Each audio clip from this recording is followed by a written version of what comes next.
They're starting to go off with emergency alerts all throughout the studio. Apparently, there's a flash flood warning in the city of New Orleans.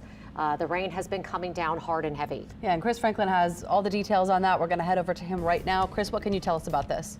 Okay, well, this is actually a flash flood emergency, which is kind of an extension of the flash flood warnings that we already had. But you watch on radar here, this is over the last hour. The intense storms really are just not moving at all at the moment across from almost Lutcher to Chalmette, East and West Bank. Now, what the what the Weather Service locally is saying is that we have already seen between 5 and 7 inches of rainfall in this area.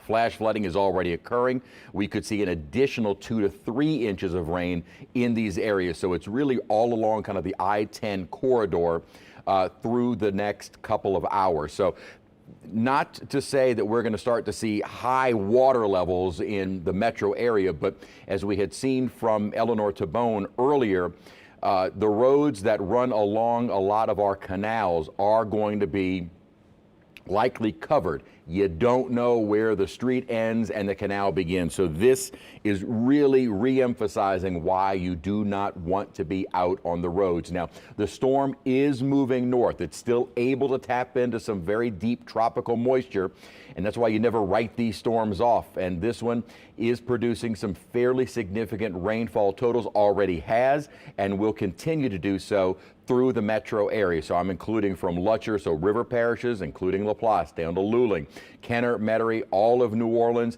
almost to Chalmette, but even though Chalmette not exactly included in it, you're getting some of the heaviest of the heavy rainfall as well. What we looked at and had been seeing kind of a weakening of the storms, I'd still said, while they weren't as intense, they are still intense. And that is what we have had over the city. And this is something that we didn't want to see. We didn't want to see the storms just sit. We didn't want to see the storms just continue to train over the same areas. And unfortunately, at least at the moment, they are just sitting over kind of the vast population of our area from the river parishes into the city. So radar estimates for this area are looking at, again, what the Weather Service has said is about 5 to 7 inches. We can kind of get a rough estimate there and look at, maybe 4+ around the City Park area. Parts of Metairie already 6 inches of rainfall.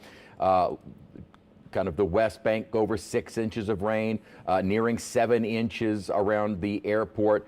5.5 to almost 8 inches of rainfall. And again, these are estimates, but pretty close to what is actually happening around the LaPlace area, maybe over 6 inches of rainfall.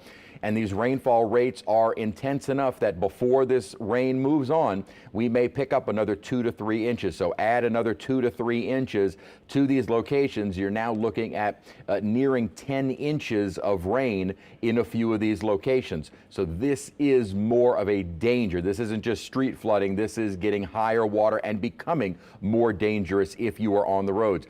Eleanor was at Veterans near the Target around Clearview, and she was saying there are people on the roads. Well, you've also got canals in those areas. This is becoming where the canals will overflow. They will overflow into the streets, and you cannot differentiate the difference. This is the time that you absolutely need to be indoors. Anyone you know that is, I'm going to go run out real quick, the entire metro area is right now under this flash flood emergency. The emergency itself is going to continue over the next several hours. Even after the rainfall has moved, it's going to take quite a while. We know in the city of New Orleans and elsewhere, it does take a while for us to begin drying out. So that is going to take a little bit of time. Starting to see maybe a few breaks around the Estelle area, so perhaps a little bit of clearing on the West Bank in Jefferson Parish. Hopefully that is a kind of continuation that will push farther north, but at least in the near term, this flash flooding will continue to plague much of the metropolitan area for at least the next hour, I would say.